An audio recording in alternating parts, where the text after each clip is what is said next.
All right, Shabbos, say good morning. Good morning. Let us begin by thanking all of our sponsors for this morning's share. To thank our Talmud Torah sponsors for the month of Menachem Av, the Wall and Tilson families from Eretz Yisrael, for sponsoring all the Shiurim and Droshos this month, sending their love from Eretz Yisrael and inviting us in Eretz Hashem to come and join them B'karov. Our Daf Yomi sponsors for today, Jacob and Julie Blumenfeld, in memory of Jacob's paternal grandfather, Ruvain Lev Ben Meir. Mr. Ruben Blumenfeld, Zichron L'Vrach, we hope that in the merit of our Talmud Torah, his Neshama will have an aliyah, the family, and Nechama. And of course, as always, we dedicate our learning in the schus of our precious hostages, Mechadish Baruch Hu. Return them to their families, B'Shalom and B'Karov, and in the schus of our holy soldiers who are fighting Am Yisrael's wars on multiple fronts. Mechadish Baruch Hu, allow them to be successful, B'chol Ma'aseh Yadehem, and to come back to their families, B'Shalom and B'Karov. So with that, let us begin. We have a lot to do today. Some really interesting Gemara ahead of us. Today's daf is Nun Beis 52. And we are picking up in Eretz Hashem. Sorry, one second. We are picking up on Nun Aleph from Beis 51b. I kind of left off in the middle of the conclusion. All right, so in other words, let's actually just pick up again on 51b Amar Rava. We did this yesterday, but just keep the flow. 2, 4, 6, 8, 10 lines there from the bottom. Amar Rava, Hilchasa. The halacha is as follows. Hamocher sadeh le'ishtalo kansa. If a husband sells a field to his wife, she has not acquired it. V'habal ochal peros, but the husband consumes peros of the field that he sold her. Okay, obviously, we'll note the inherent contradiction in that statement in just a moment. B'matana kansa, but if he gives her a field as a gift, ultimately, again, she does acquire it. Ve'ein habal ochal peros, but the husband does not get peros in a gift. The Gemara says, tarti. Could both of those two statements actually be true? In other words, I want to say, what was the first part of Rava's statement was, if a husband sells a field to his wife, the sale is not a valid sale, but he eats peros. That doesn't make any sense, right? In other words, if it's not a valid sale, that means he's retaining ownership over the field. If he's retaining ownership over the field, it's his. It's not a din in peros. Peros is only a function in terms of if the sale is a legitimate sale. To which the Gemara says, Lokasha, I will say, there's an interesting twist over here. Kan b'ma'os timunin, kan b'ma'os she'in timunin. Everything depends, the Gemara wants to suggest, in terms of how the wife, we'll call her Rachel in this case, how is Rachel paying for the field? Is she using ma'os timunin, what we call hidden money, or known money? Take a look at the Rashbam for just a moment. It's actually almost right across in the Rashbam. B'ma'os timunin, shelo hayu yiduin umufursamim labal, lo kansa delegilui zuza hu deboy. So I want to make the following suggestion. If Rachel purchases this field with money that Ruvain did not know about, money that was not known, then halacha l'maaseh, the assumption is that the sale is not a valid sale. This goes back to what we said yesterday. One of the reasons why we could say, in other words, what Rav is trying to highlight over here is that sometimes a husband, quote unquote, sells a field to his wife, not in order to engage in a real estate transaction, but rather to uncover money that he feels she has obscured or hidden. So therefore, again, if Rachel ends up purchasing the field with money that Reuven had no knowledge of, that was not known, then the assumption is the transaction was only to uncover the whereabouts of this money. It was not a valid transaction. And therefore, again, halacha l'maisa, he retains ownership. Masha'en kain, if Rachel purchases the field with money that Ruvain knew about, right, then we look at this as a bona fide transaction. And if it's a bona fide transaction, she retains ownership or she acquires ownership. But like any other field that she acquires ownership over, he gets peros. He gets peros. So this interesting distinction over here between, right, the nature of the transaction is fundamentally dependent on how she's paying for the field. Tam Rabbi Yehuda, because Rabbi Yehuda said, Ma'os timunin lo kansa, ma'os she'in timunin kansa. If she goes ahead and she acquires the field with quote unquote hidden money, meaning money that he did not know about, so she does not acquire the field because again, then the assumption is the entire purpose of the transaction was to uncover the existence of this money, not to sell real estate, versus when she goes ahead and acquires the real estate with known money, then it's a legitimate sale, legitimate transaction. She becomes the owner and he gets peros. Fascinating. So I will say, and this indeed, interestingly enough, at the end of the day, this is how the Rambam paskins halacha l'maaseh in this case. So the Rambam says, we've had this whole prolonged discussion about the ability of a husband to sell real estate to his wife, or maybe better stated, the ability of a wife to acquire real estate from her husband. Does the transaction work? Does it not work? So here the Rambam in Hilchos Ishus, Parachav Beis, Halacha Chavtes says as follows. He says, Hamocher karka leishto. If a husband sells land to his wife, property to his wife, Im hayu hamo shelacha b'hanais karka mibal giluin v'idun lebal kansa v'abal ochel peres osa karka. Im hayu amos timunin lo kansa shabal omer lo macharti elekadei laharos hamos shetamna. So it says halacha l'maisa. So the Rambam says over here, this is the distinction we accept. So when Ruvain sells Rachel a piece of land, does the transaction work? And the answer is, it depends. What does it depend on? How is she paying for it? If she's paying for it with money that he knew about, great, transaction works. She's the owner, he eats peros.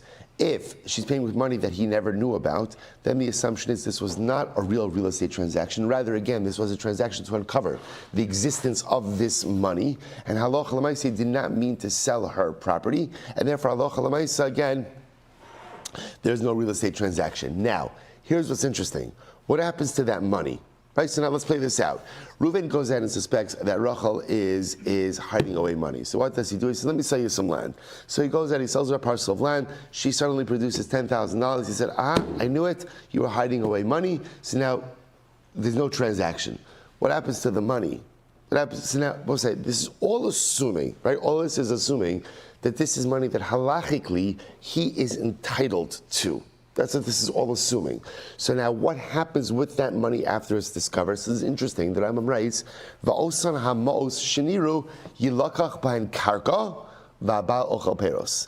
Now what ends up happening ultimately again with that money, interestingly enough, is that money could still be technically the possession of Rachel. In other words, we still have to figure out what the source of that money is. We're assuming over here that he's entitled to it. So again, we purchase karka with it, and he gets peros. Okay, that's a little bit more involved beyond the scope of what we're talking about right now. But those are the two cases of husband selling wife real estate. Incredible. Let's go back to Tanna Rabbanan. So we'll say some interesting cases over here. Ein mekablin pikdonos lo min hanoshim v'lo min ha'avadim v'lo min hatinokos. All right, so this is an interesting case over here. Literally translated, we're going to have to qualify this. One cannot accept a pikadon. Pikadon is an object that someone gives you in order to safeguard. So let's say Rachel, right, is still married to Reuven, goes over to Shimon, and Rachel says to Shimon, can you please go ahead, you know what, I have, and this could be anything, it really doesn't matter what the object is. I happen to have $10,000 in cash, would you mind holding on to it for me? Would you mind holding on to it for me? So the Gemara says, Shimon should not be makabel that pikadon, right? Same idea. Ultimately, again, if an Eved comes along, right, an Eved Kanani comes along and says to someone, I have $10,000, can you hold it for me? Or a child. Now, what's the concern over here? What is this? So if you take a look at the Rashbam, let's focus now on women, because that's going to be the focus over here of the sugya. Lo min hanashim, Di'ika lamimar ganvum lebalehem ula adonehem v'tinokos nami shema ganvum ibeis balabayis shem darim sham v'is v'asr l'sayeh de over avera ukishal kiblu mehem yachsir lem komosh ivusham. So this is interesting. What's the concern over here? The concern over here is that if Rachel's coming along and saying, here's $10,000, can you watch it for me? The concern is this something that she took from her husband? In other words, why is she depositing a pikadon with another man? Or with someone else? Doesn't be a man, it could be anyone. Right? Why is that happening? Why is that happening? Why is a child going ahead and giving a pikadon to someone other than their parent? Why is the Eved giving the pikadon of someone other than the master? We'll say, and obviously, again, certainly in the marriage case, all of these cases reflect different societal norms and different constructs of marriage. But again, that's the yesod.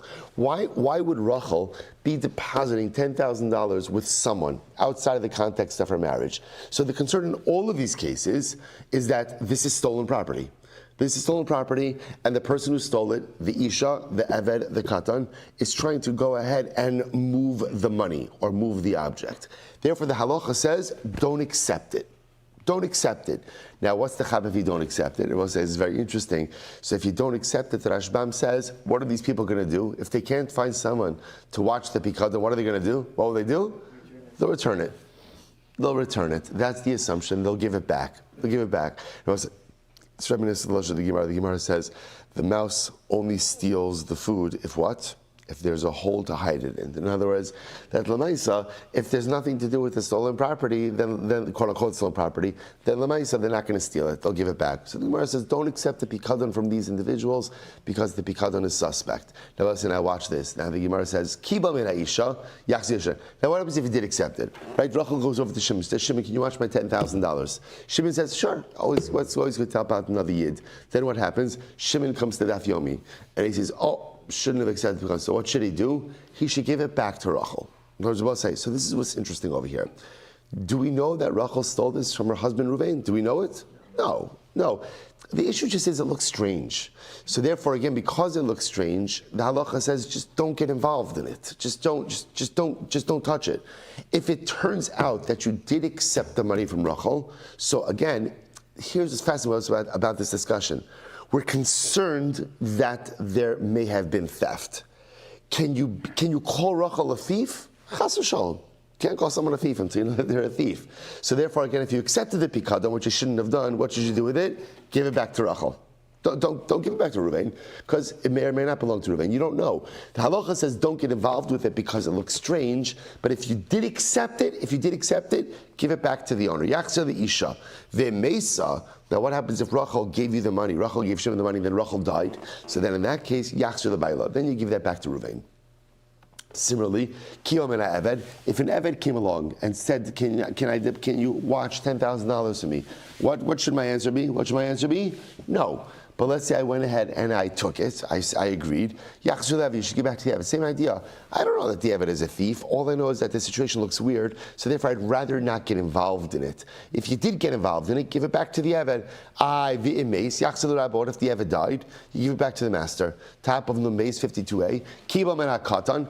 If you went ahead and you accepted it from the katan, ya'aselo skula. Now, this is actually interesting. Now, here's the interesting part. So let's say a katan comes over to me. Katan says, I'd like to deposit my $10,000 with you. So obviously, the halacha says, what should I say? No, go back to your parents, right? Go back to your parents, give them the money. Let's say I accepted it.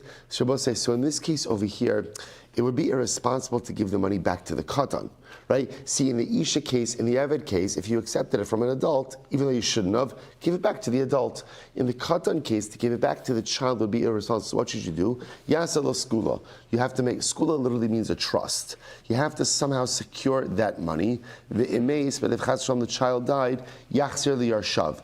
Then you give it back to whoever it is that is inheriting that child. The Gemara says, now watch this. In all of these cases, okay, so now there's essentially three different stages to this case. Part one, an Isha, an Evet, a Katan comes and asks to deposit money with you. What's the answer? Right? No. Let's say you went ahead and you did it anyway. You're trying doing a favor. You accepted it. So what's the halacha? If it's an Isha, give it back to her. If it's an Evet, give it back to him. If it's a child, create a trust. We'll discuss what that trust is in just a little bit. That's part two. Right? Now, part three, if any of them died, for an Isha, give it back to her husband, an Eved, give it back to his master, a child, give it back ultimately again to whoever's inheriting them. Now part four, which is interesting. So we'll say, now watch this. Let's just keep this in the marriage case. It's the easiest one. All right, let's say again, Rachel comes over to Shimon. So Shimon, watch the $10,000 for me. Shimon goes ahead and Shimon mistakenly says yes. Now he has it. Now what happens? Unfortunately, Rachel takes ill. She's on her deathbed. She tells Shimon, the money belongs to Yehuda. The money belongs to Yehuda. So if Rachel says the money belongs to Yehuda, so what should you do with it? You should give it back to Yehuda. Give it to Yehuda. Okay, so in other words, if on her deathbed she's saying the money belongs to this person, Yehuda, give it back to him. Now watch this. Ve'im lav yasa perush leperushan. And if not, now the Rashbam has a number of different yourselves with this. Im lav means, if not, meaning if you're suspect that it doesn't really belong to Yehuda, and you have some level of proof, even circumstantial proof, that it belongs to someone else, you could follow the trail of circumstantial proof with this. In other words, since this whole type of situation looks strange, right? And it's clearly, again, from the Gemara's context, totally out of the norm, not the way things normally happen. So again, if there's it's not really a deathbed confession, because Lav Davka, there's a confession to be made over here, but a deathbed clarification or deathbed information, follow it. But for some reason, if it looks strange to you that this does not seem to be right, and there's reason to believe that it's not really Yehuda who's the owner of the money, you could follow your intuition. Also, remember again, there's no edus over here, right? There's nothing, and there's strange kite to the case. You could follow your intuition. Take a look at the Rashbam for just a moment. Kolomar ve'im lo mehemen lahu nifkat shapikadon shel osa plonihu ela shel bailim shalahem umitoch busha enam rotzim lomar shuhu shel bailim to lalischu gazlonim. So let's say, for example, over here, there's strong reason to believe that Rachel did take this money from her husband, but she is embarrassed, even on her deathbed, to say that she took this money, but yet we have circumstantial proof that it was taken from the husband. Even though she's saying it belongs to Yehuda, you can go ahead and follow the circumstantial evidence. Obviously, you have to have some reason to believe that she's not telling the truth. You can't just decide on your own to give it to someone else. There has to be a reason why you're not willing to follow Rachel's instructions. Very interesting. The Gemara tells a story. Tevisu d'Rava bar Chana ki shachva. So listen to this. The wife of Rabbi bar Chana, when she was dying, she was on her deathbed. Amra hani kipi de Marta ubnei Barta. These earrings that I have, they're not mine. The earrings that I have, they're not mine. They belong to Marta and the sons of his daughter. Okay, so this was news for Rabbi bar Chana, right? He did not know what to do with this information. So he came before Rav. So Amrlei imehemna lecha asei berusha. Okay, listen. If you believe what your wife is saying, then do what she says. V'ilo asei perush leperusha. And if not, in other words, if you have reason to believe, here's what's interesting. The one thing Rabbi bar Chana knew was what? What did he know? He knew they did not belong to his wife. That's what he knew. So now she's claiming that it belongs to Marta and the sons of his daughter.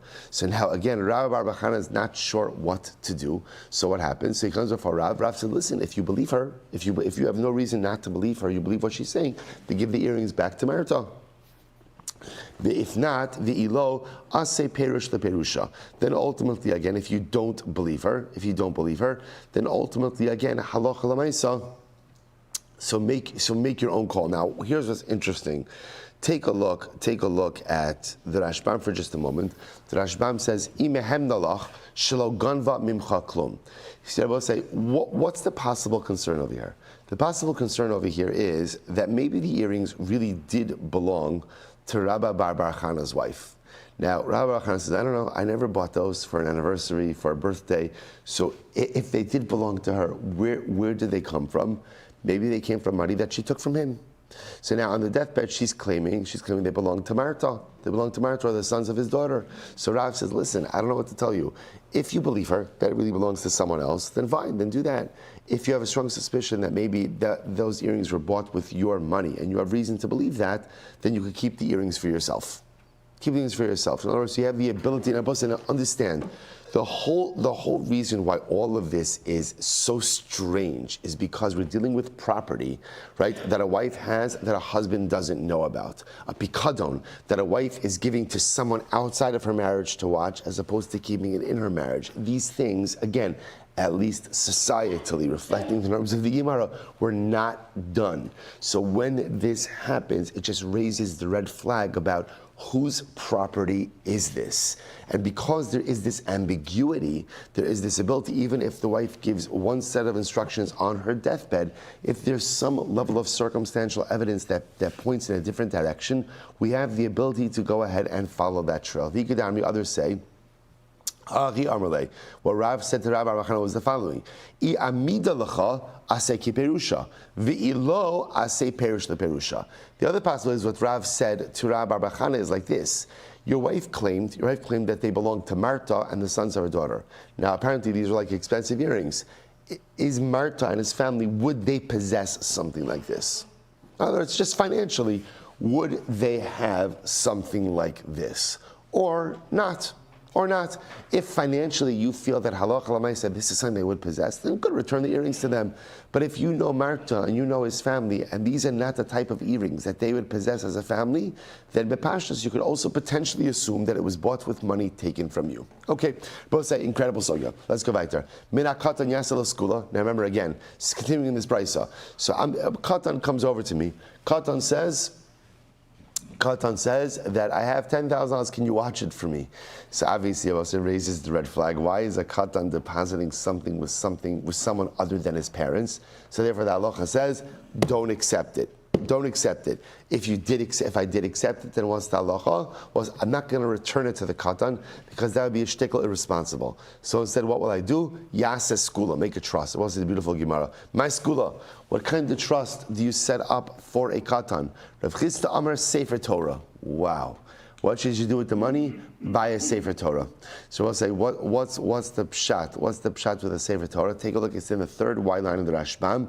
Lil modbo hare peros va'keren kayam. So we'll say, watch this. So go ahead and buy him a Sefer Torah. Now, what's the chap of the Sefer Torah? So we'll say, a trust. What's the chap of a trust? What's the chap of a trust? A trust is something that ultimately, again, essentially gives you dividends, but the principle still remains. That's the chap of a trust. So therefore, again, the first opinion says, buy a Sefer Torah. What's the chap of Sefer Torah? So we'll say, so what are the dividends of a Sefer Torah? It's so beautiful. What are the dividends of Torah? That you can learn it every day. That's the dividends. The principle, meaning the actual scroll itself, remains intact. That's the first opinion. Rav Huna says, dikla, no, buy a palm tree. Buy a palm tree, da'achal minei tamri. Because a palm tree, what does a palm tree do? What are the dividends of the palm tree? The dates.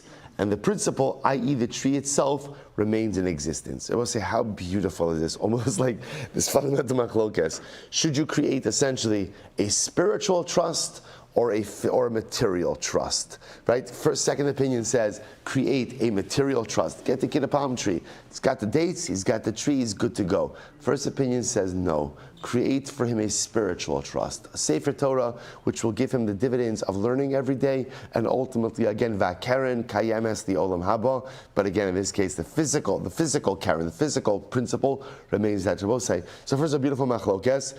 I was able to understand from this gemara the beautiful. So, what is the power of Torah? What is the power of learning? When I learn, ultimately, what I am doing is the Ribono Shel Olam has set up for each of us a spiritual trust. That's what he set up for us. Each of us has this beautiful divine trust. So how does the trust work? The trust works like this, on a personal level. The trust works like this. Every day you open up your Gemara, you open up whatever it is that you're learning. Every day you learn, you're tapping into the dividends. Those are your dividends. That's what you're getting paid out every single day. The dividends enrich your life. The dividends are transformative. The dividends ultimately allow you to self-actualize and become the best version of yourself. But the beautiful part is with this trust, no matter how many dividends you draw on each and every day, the keren, the principle, always remains intact. Meaning, no matter how much you take out of your spiritual trust, I will say, there's no other trust like this in the world. Generally, when it comes to other trusts, right, if you have a certain principle in there, if you draw down on the trust for a certain amount, that's it. It's not necessarily going to replenish itself. But when it comes to spiritual trust, no matter how much you draw it down, no matter how much you draw out, no matter how much you consume of it each and every day, the principle always remains intact. There's always more spirituality to draw from the trust. There's always more ruchnius to draw from the trust. And not only that, that keren, that principle remains intact for you in this world and in Meretz Hashem in the world to come as well. Just understand what we have. We are the Bible say, if somebody told you today, called you up today, and said someone just set up for you a trust with $10 million, it's yours. How would you feel? How would you feel? Pretty good, right? It's pretty good, and you could draw down from that those dividends as much as you want. And I guess I don't know how a trust. I mean, how do I shall be zocha to find out, right? But Lamaisa, I'm guessing that you could pretty much draw off those dividends and not have to worry about wearing down the principal, right? That's pretty good. It's pretty good. I will say somebody might not be giving you a trust of $10 million, but somebody is giving you a trust worth billions of dollars of ruchnius, and who is that? Essentially like a Jeff Bezos trust of ruchnius, right? No matter how much you take from it, there's always going to be more, and that's what the Ribono Shel Olam gives of us. And I will say, but think about this in just a moment. If somebody told you that you had a trust, right, with millions of dollars in it, and you could go ahead and use the dividends, well, I guarantee you something, for all of us, nobody would just let that sit there. You would be buying something with that trust, with those dividends today. You'd be doing something with those dividends today because, hey, with all of that money at my disposal, I might as well do something. I will say, if we have a spiritual trust at our disposal, it behooves us to do something with it every single day. And not just a little bit.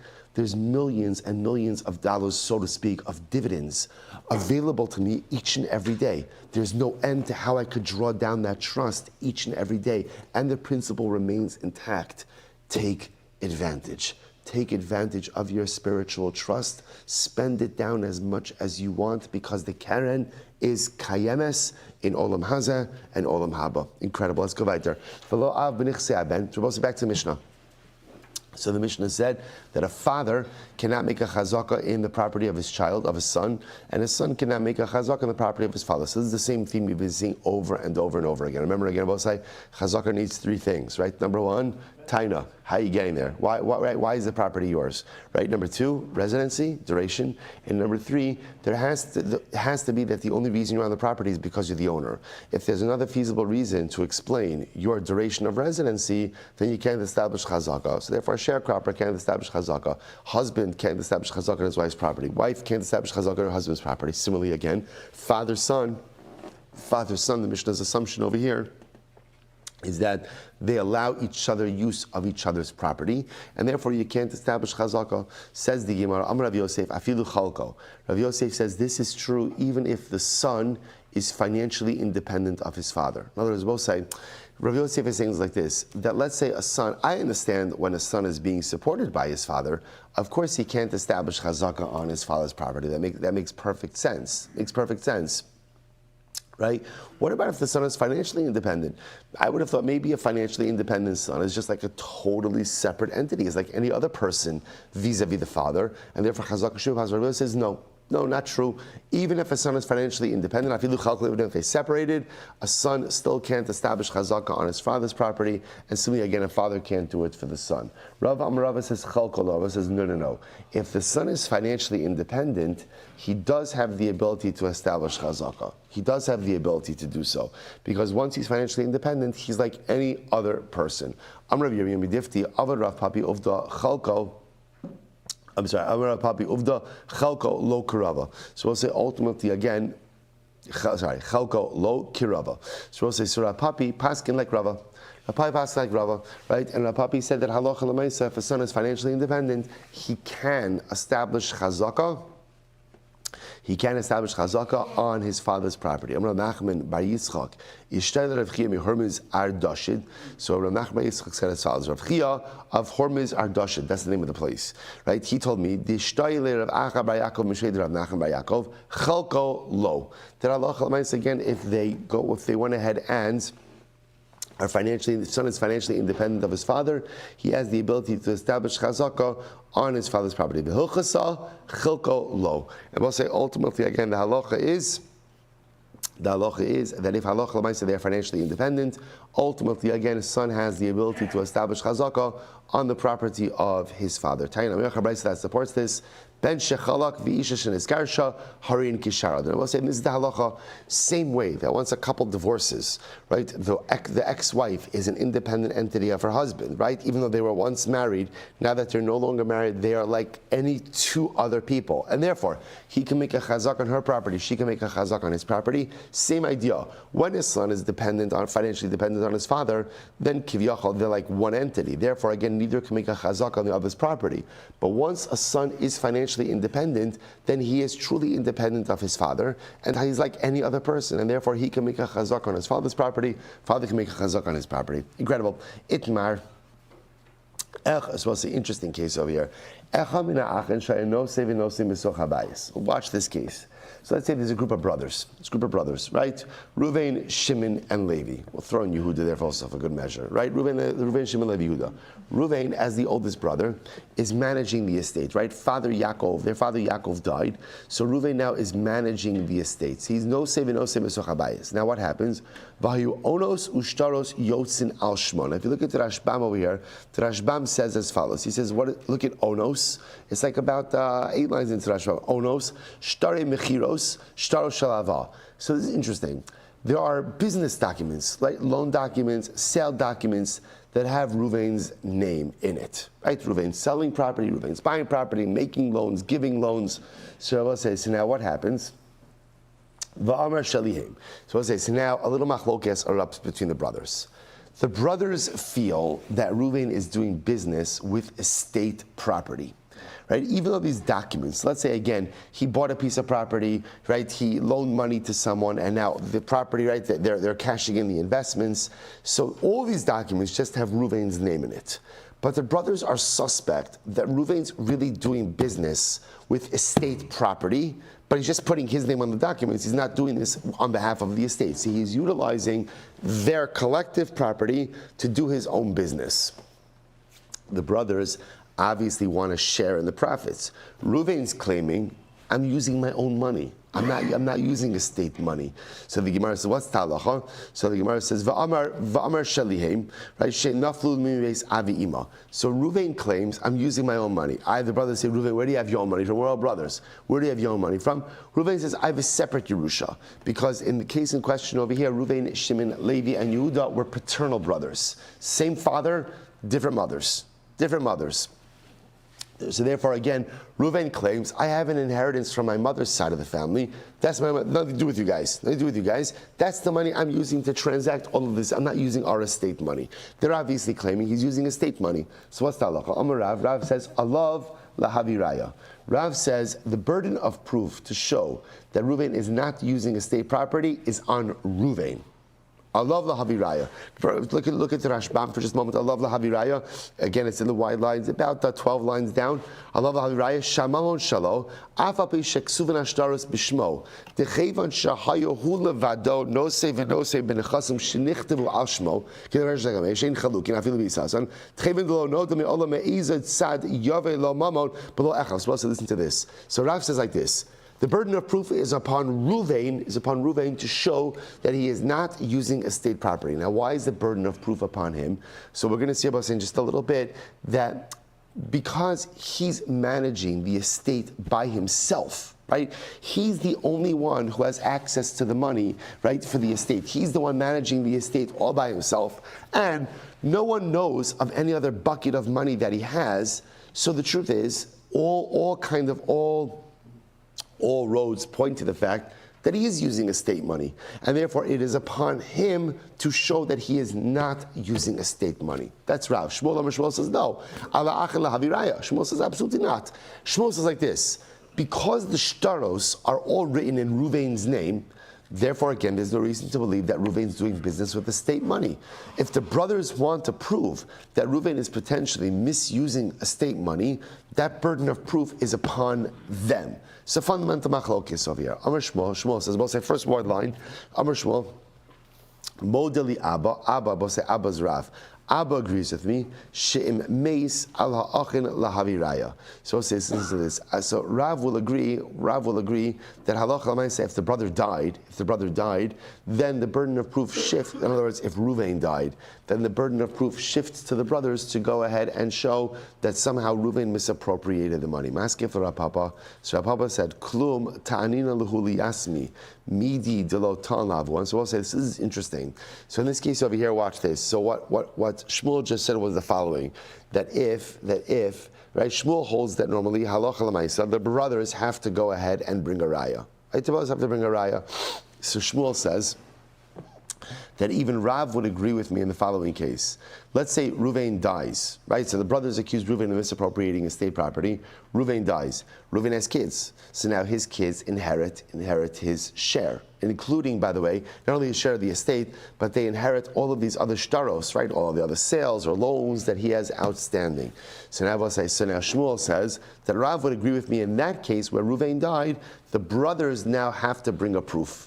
Right? It's not on the Yisum. Right? Normally Rav would say the burden of proof is upon Ruvain to prove that he did not misappropriate. Now that Ruvain died, so Shmuel says that even Rav would agree that the burden of proof is upon the brothers. So Rav Papa says, no. Maskar Rav Papa, klum tanin lehu liyasmi, midi le'lotan lehu lavon. How could the children, the Yisumim, the orphans, the inheritors, have a stronger claim than their father? See, according to Rav, when Ruvain was alive, the burden of proof was upon him. So now that Ruvain is dead, right, and his kids inherit him, so now suddenly again the burden of proof shifts to the brothers. That doesn't make any sense.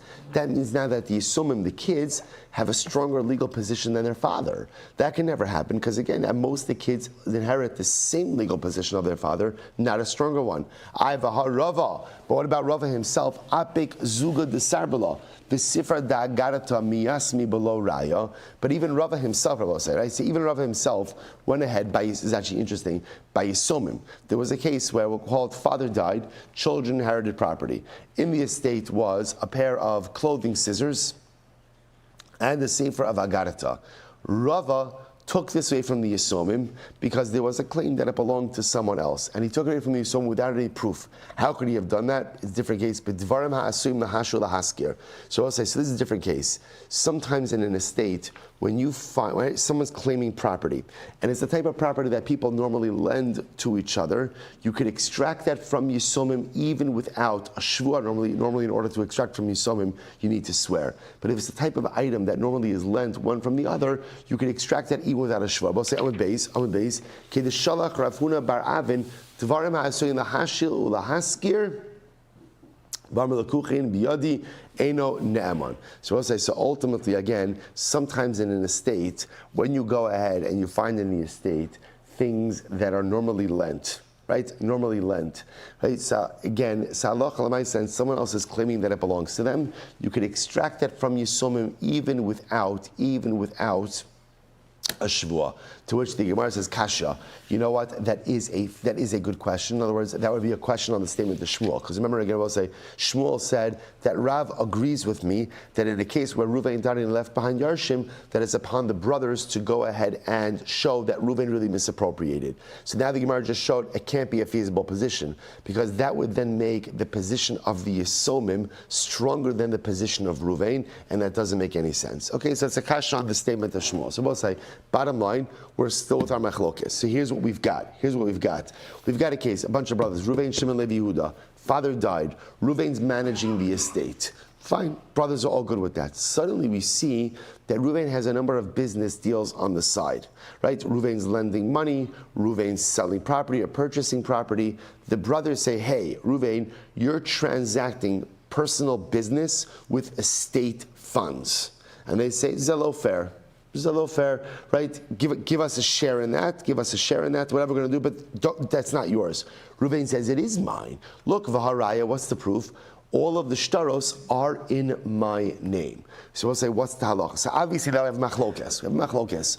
Who has the burden of proof? So machlokes Rabbi Shmuel. Rav says the burden of proof is on Ruvain. So we'll say this is the burden of proof when you have full access to the estate. See, Ruvain is the only one who's dealing with the funds of the estate. And apparently over here, it's upon Ruvain to create complete transparency. If there's not complete transparency, it's the burden of proof upon you, upon the brother, upon Ruvain, to create transparency. Shmuel says no. The documents are in the name of Ruvain. It's almost like Hamotzi Mechaber Lavaraya. So the documents are in the name of Ruvain. It's upon the brothers to go ahead and prove that Ruvain is misappropriated. Okay, so now we're not finished. Let's go back. So we'll say Nun Beis 52b, 3 lines down. We'll say, when does this machlokes come up? This machlokes comes up. Chalukin b'isasan literally means they don't have separate does. Now we'll say what this means is, when is there machlokes? When the brothers all are sustained from the estate. right? Literally, again, they're all eating from the same loaf of bread, right? So again, they all consume everything together, jointly from the estate. Avachalukim bisasan, Rebbe say, but let's say every brother gets an allowance from the estate, right? Every single month, every brother gets $1,000 from the estate. So they get an estate allowance. In that case, Rebbe say, everyone would agree that it's upon the brothers to prove misappropriation. Why? Because in that case, what we could easily say is like this. Reuven's getting is $1,000 a month, and Reuven is very frugal. So what does Reuven do? He only spends $600 of it. So every month, Reuven's been putting away $400 into his, which he's entitled to do, into his own account, and that's how he has his own money. So in other words, the machlokes only comes about when literally, they're financially joined. So like whatever they need, they're all taking directly from the estate. But if they're getting an allowance, the Gemara calls it a dough. If they're getting an allowance, then Einach Hinami, and now we see Reuven is doing business, and there are shtaros in Reuven's name, and we have no proof of misappropriation. We just assume that Reuven is saving some of his money monthly, and again he's put it into good investments. Good. So the Gemara says Raya b'mai. And I will say in general, what kind of raya? Now I will say now if we go back, the Rashbam points out this is according to Rav. I love lahavi raya, right? Rav says that the burden of proof is upon Reuven. So in this case, going back to the original case, right? Reuven is managing the estate by himself. Now suddenly again, there are sale documents, loan documents coming out in Reuven's name, brothers claiming that halacha l'maaseh again Reuven is misappropriating. So Rav says the burden of proof is upon Reuven to show that he is not misappropriating. So the Gemara says, by the way, raya b'mai. What kind of raya? What kind of proof is Reuven obligated to furnish? Rabba amar raya be'edim. Rabba says witnesses. Rav Sheshes amar raya be'kiyam ashtar. Rav Sheshes says kiyam shtaros. Well, say remember again. What's kiyam shtaros? Document certification. That's when you go to Beis Din, right? And Beis Din essentially investigates the shtar. And Allah say if they find that it is correct, in other words, not that the shtar itself is, but that the events recorded in the shtar actually happened, they certify it. So Rav says, so when we speak about that, according to Rav, the burden of proof is upon Reuven. How does Reuven satisfy that burden of proof? So Rabba says witnesses. Rav Shesha says kiyam shtar, certification of the documents. Okay. Amalei Rabba the Rav Nachman. Ha Rav v'ha Shmuel. Ha-Rabba, the Rav Sheshes. So we'll say, so now we have all of these different opinions, right? We have Rav and Shmuel, right? So Rav saying that in this case of Machlokes, the burden of proof is upon Reuven, right? Shmuel says the burden of proof is upon the brothers. Now we have Rabba and Rav Sheshes. If the burden of proof is upon Reuven, how does he satisfy that burden of proof? So one opinion says witnesses, other opinion says Rav Sheshes. So Mar Kiman Svirale. So who do you hold like? Who do you hold like in all of this? Amrle, Ana Masnisa Yedana. So he says, here's what I know. I know a Mishnah, right? What do I know? Our Bryce, I should say. Disanyo, Echad min ha'achin shayin nosein v'nosei b'soch habayis. If one of the brothers was in charge of the estate, right? So Reuven, Shimon, Levi, Yehuda, all brothers. Yaakov left behind an estate, and Reuven is the only brother who's managing the estate. Vayu onos v'shtaros yotzos al shmo. And now what happens? There are documents. There are loan documents, sale documents that are all coming out in Reuven's name. Va'amar shelihain. And now Reuven is saying, these are my transactions that I did with my own money. Right? Shenafu limi beis avi ima. And I will say again, in this case, I just want to point out over here, Reuven justifies where he has money from, right? As part of his taina, as part of his claim, he says, by the way, I have my own money from an inheritance from my mother's family, right? We have different mothers, same father, different mothers. I inherited money from my mother's side. That has nothing to do with you guys, right? You're my paternal brothers. Nothing to do with you. That's the money I used for my transaction. Then what's the halacha? Alav lahavi raya.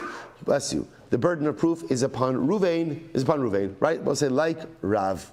So halacha l'maisa, again I will say, this brisa supports Rav that when there is this type of machlokas, the burden of proof is upon Reuven. Why is the burden of proof upon Reuven? Because since Reuven had unfettered access to the estate. He is the managing brother of the estate. No one else is involved in the finances of the estate.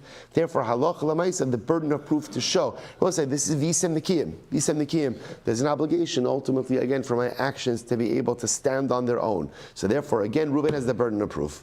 V'chein ha'isha, she noses v'noses b'soch habayis, v'yonos ushtaros yotzos yotzin al shma, v'amar shelihein, shenafalu mibeis avi ima. Oh, mi base avi. Oh, sorry. Mi base avi abba. Oh, mi base avi ima. Allah haviraya. You know, say by the way, the same parallel case would be in a married woman, right? So Rachel is married to Ruvain, and suddenly again, there's a whole bunch of documents that surface that Rachel's buying real estate, right, lending money, and Ruvain says, "Hey, what is that? What is that?" And Ruvain is suspect that it's his money, and meanwhile Rachel claims it's not your money. I have separate monies. I have separate monies that came to me from other sources. We'll say, by the way, there's a whole variety of different ways, right? Rachel could absolutely have money that has nothing to do with her husband, right? First of all, it could be a gift from someone, it could be inheritances from other places. So she's claiming, I have an inheritance, right? Or I have gifts that other people gave me. And we'll say, no, you could give a person, a man could give a woman a gift, not her husband. In other words, so Rachel's married to Ruvain, and Shimon gives her a gift. And Shimon gives her a gift, al manas, on the condition that your husband has no rights in this gift. It works. It works. So she's claiming I have my own independent money, and therefore it might look a little bit weird, but lamaisa, right? But lamaisa, she's claiming I have independent monies, and that's how I'm transacting business. So the Gemara says, so the same idea. She has to prove aleha lahaviraya. So I'll say all of this echoes the position of Rav. That Allah, so when you have this complete access to money, right, and there's no one who has that access but you, and suddenly again private transactions now start popping up in your name, Rav Paskins, the burden of proof to show that you did not misappropriate is on you. On you being either the wife, on you being Ruvain, the managing brother. Okay, the Gemara says, "My v'chein." By the way, the Gemara just says, "Why didn't that case of the wife?" In other words, we illustrated this already in the case of the brother, the case of Ruvain. Why do you have to throw in there the v'chein, the second case of the wife? Right? Why? In other words, it's the same idea. When you have access to money, that is not yours, or that's not solely yours, and suddenly again, private transactions start coming up in your name, the burden of proof to show that you did not misappropriate is on you. So we illustrated that with Reuben and the brothers. Why do we need to illustrate it again in the case of the wife? So my v'chein, so this is very interesting. What would you have thought? Isha kevan deshvicha le milsa, da'amri katarcha kameyasmi, lo gazla miyasmi. So I would have thought like this. Maybe it's a case over here. Maybe the case of the Isha is a case where ultimately, again, in other words, the parallel case of Isha would be the following case. The parallel case would be that Rachel's married to Ruvain, and they have kids, or Ruvain has kids from previous marriage, doesn't really matter. Then what happens? Ruvain dies, now there's an estate. Rachel, as the wife, is managing the estate, managing the children, doing all these different things. So I'll say, and when a person sees a woman like that, incredible, she's managing everything, her husband passed away, she's managing the kids, they're her kids, they're not her kids. So I would have felt like this, such a person can't be suspect of stealing from the estate. After all, again, she's caring for the children, she's caring for the estate, she's caring for the memory of her deceased husband. There's no way that she would be stealing from anyone. Kamash Malon, like Kamash Malon, no. Now what's the Kamash Malon? What's the Kamash Malon? Let's say Kamash Malon is that people, when we have access, unfettered access to money, there's a tremendous Yetzer Hara to do all kinds of things. I could be the best person in the world, but when given that access, sometimes again we take advantage inappropriately of that access. The same way that Reuven might be a great guy. Just because he's a great guy doesn't necessarily mean he's not misappropriating the estate. Rachel could be a wonderful woman. Just because she's a wonderful woman and she's caring for the Yisomim and doing all these different things doesn't mean that there might not be some type of inappropriate usage of the estate. Therefore, I will say again, when you have a person who has access to money that is not solely theirs, whether it's Ruvain in the estate of his father, sharing with his brothers, or it's Rachel in the estate of her husband, and suddenly transactions come up in personal name, in private name, then halach l'maisa, the burden of proof is upon Rachel, the burden of proof is upon Ruvain to show that they did not misappropriate. And I will say this is how the Rambam paskins as well. The Rambam says, Echa mina achin, this Hilchos Nachal is Parak Tes Halacha Zayin, just quickly, Echa mina achin, She'nosei v'nosei b'sach habayis kana avadim b'shmal levado v'amar mos elu shalaveis yishknesim avadim. So what's the halacha? Alav lahavi raya. It's the bottom line. The Rambam goes into a much more intricate case, but halacha l'maisa, we paskin like Rav, that in this case where Ruvain is the managing brother of the estate, right? He's the managing person of the estate, and none of the other brothers have anything to do with anything.